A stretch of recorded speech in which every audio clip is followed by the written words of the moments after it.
시장에 있는 유동성이 자산시장으로 흘러들어가고 있는데 이 자산시장으로 흘러들어갔은 이 부동산이 위험해 보인다. 여기까지는 정부가 발표를 한 거잖아요. 코로나 때문에 돈이 많이 풀려서 부동산 시장으로 돈이 많이 들어갔다. 시중에 풀린 유동성 때문에 올랐다. 뭐 그렇게 말을 했잖아요. 그러면 유동성이 많이 늘어나고 화폐 가치가 떨어졌으니까 부동산이란 자산을 잡고 싶으면 부동산이란 자산을 화폐가 늘어난 만큼 늘리면 됩니다. 이 늘리는 거에는 월세, 전세, 매매가 다 포함이 됩니다. 그런데 아시겠지만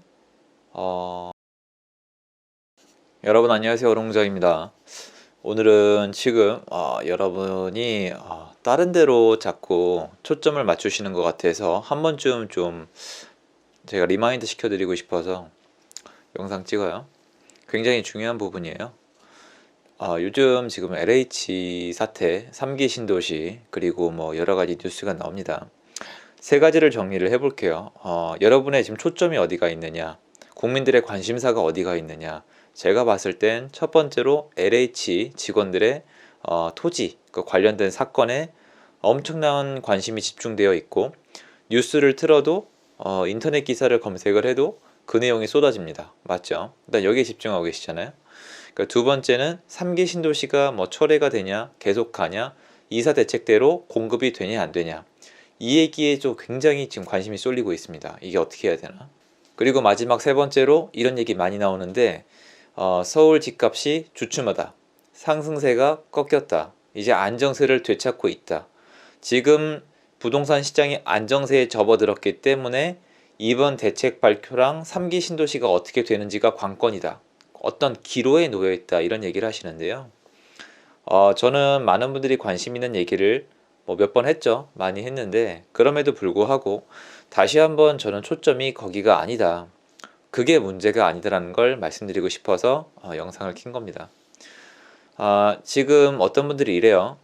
시장의 상승력이 좀 약해졌고 매물이 쌓이니까 이제 내려갈 거다. 자, 지금 어디에 초점을 맞춰야 될까요, 여러분? 전세죠. 전세가 해결이 안 되면 지금 부동산 시장은 장기적으로 잡힐 리가 없어요. 전세란 게 어떤 존재이느냐. 많은 분들이 까먹고 있는데 이런 얘기를 합니다. 한 사람이 집을 여러 개를 사서 내가 살 집이 없어졌다, 뺏겼다, 부자한테 뺏겼다, 기득권에게 당했다, 있는 자에게 당했다, 이렇게 얘기를 하시잖아요. 이거는 죄송하지만 부자로 가는 마인드랑은 정리와 거리가 멀어요. 여러분 입장을 바꿔서 어릴 때부터 지금의 누군가한테 아무것도 안 뺏길까요? 아니요. 저도 뺏기고 부조리하고 피해를 당합니다. 하지만 그렇게 생각을 안 해요. 왜냐하면 내가 가져올 것이 뭔지에 집중을 하니까요.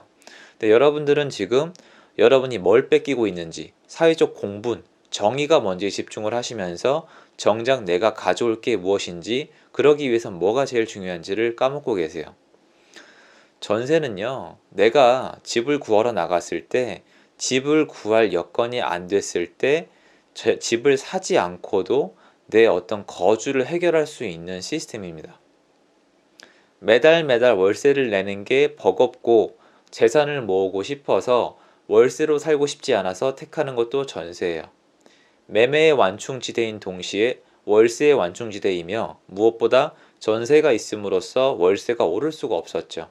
누가 뭐래도 마치 정부와 은행과 우리가 한 팀이 돼서 뭔가 주고받는 사이가 되며 만들어지는 그 시스템, 전세는 월세보다 늘 저렴했죠. 그래서 늘 전세가 월세보다 인기가 많았습니다. 비싸지면 안 사요.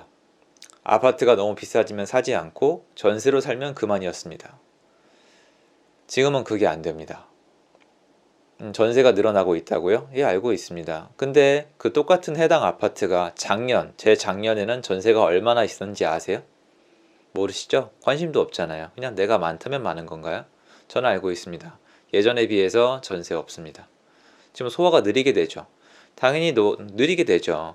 전세를 구하러 나왔던 분들이 높은 전세가에 매매를 하는 겁니다. 이게 어떤 거냐면 거꾸로 되는 겁니다, 여러분. 이게 얼마나 웃긴 현상이냐면, 매매를 하려고 나갔다가 가격이 너무 비싸거나 내릴 것 같으면 전세로 도망치는 게 사람인데, 이젠 거꾸로 전세를 구하러 나갔다가 매매로 도망치는 꼴이 나오고 있는 겁니다. 그분들이 여러분이 얘기하는 일명 호구, 최고가의 집을 사는 사람들이에요. 호구가 아니죠. 간절하신 가장들입니다. 전세가 아주 부족합니다.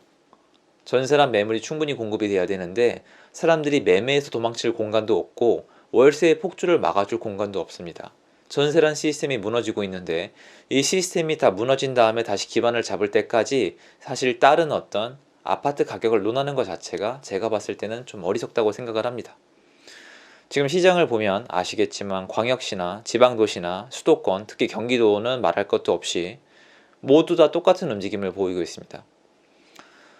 여러분 지금 요번 주에 하락한 지역이 어디가 있습니까? 전국에 하락한 지역 어디 있습니까? 뭐 큰 관심이 없으실 수도 있는데 제가 말씀드리겠습니다. 전국에 하락한 지역은 이번 주에 없습니다. 약간 분위기가 전환된 지역이 두 곳이 있습니다. 의미가 없습니다. 퍼센테이지가 0%거든요.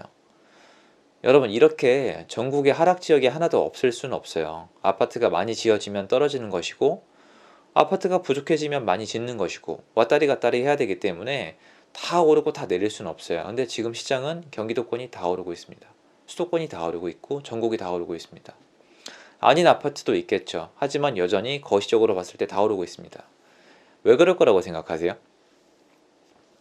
뭔가 전국 주택시장에 큰 영향을 줄 수 있는 어떤 변화가 있었다는 거죠. 전세입니다. 유동성이 늘어났다고요? 유동성이 늘어났다고 전국에 있는 아파트가 다 올라갑니까?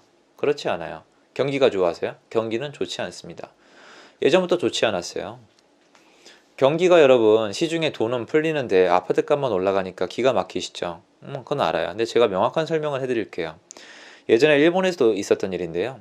시중에 돈이 풀리면 그걸로 원래 창업을 하고 고용을 한 다음에 소비를 해야 되거든요. 그렇잖아요. 여러분 창업하실래요? 한번 해보십시오. 어떻게 되는지. 일단 인건비에 살살 녹아나실 겁니다. 굉장히 잘 알고 있고요. 그리고 세금에 또 살살 녹아날 거예요. 지금 그 누구도 어지간한 사람이 아니고서는 창업할 용기를 낼 수가 없습니다. 당장 자신에게 물어보세요. 창업할지 취업할지. 취업이 하고 싶으시죠? 근데 어쩌나요? 창업이 없으면 취업도 없거든요. 그러니까 고용이 줄어드는 건 불만할 자격이 없는 거예요. 우리 모두 다. 돈은 풀렸어요. 돈은 더 많이 풀릴 겁니다. 엄청난 돈이 풀려요.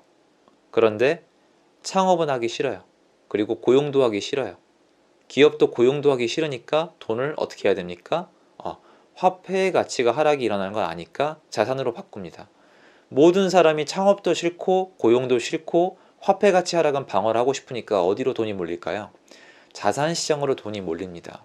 그럼 당연히 다 오릅니다.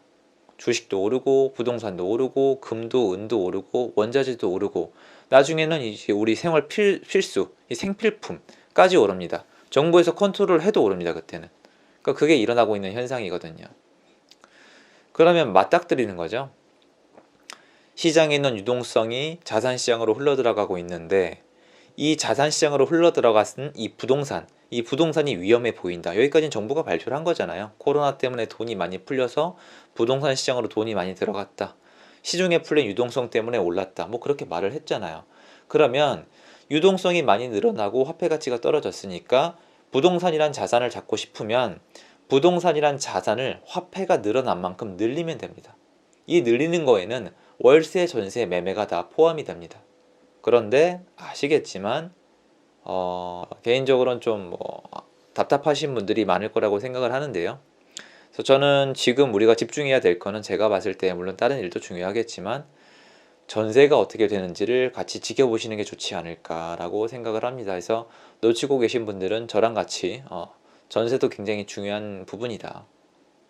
왜냐면 이게 어쩔 수가 없는 게 많은 분들이 매매가가 오르고 최고가가 찍히면은 난리를 치세요. 이게 뭐 누가 실거래를 조작을 한 거다. 무슨 뭐 모든 이론이 나오는데 전세가에 대해서는 아무 얘기도 없으시잖아요. 근데 정작 중요한 건 그 전세가가 잡혀줘야지 매매가 비싸다고 느꼈을 때 전세로 도망갈 수 있어야지 가격의 상승 피로감이 일찍 온다고 전 생각을 해요. 그래서 여러분이 이 부분 놓치지 않았으면 하는 마음에 영상을 찍어봤습니다. 들어주셔서 감사드리고요. 도움되셨으면 좋아요, 구독하기 부탁드리겠습니다. 힘내시고요. 행복한 하루 되세요. 감사합니다.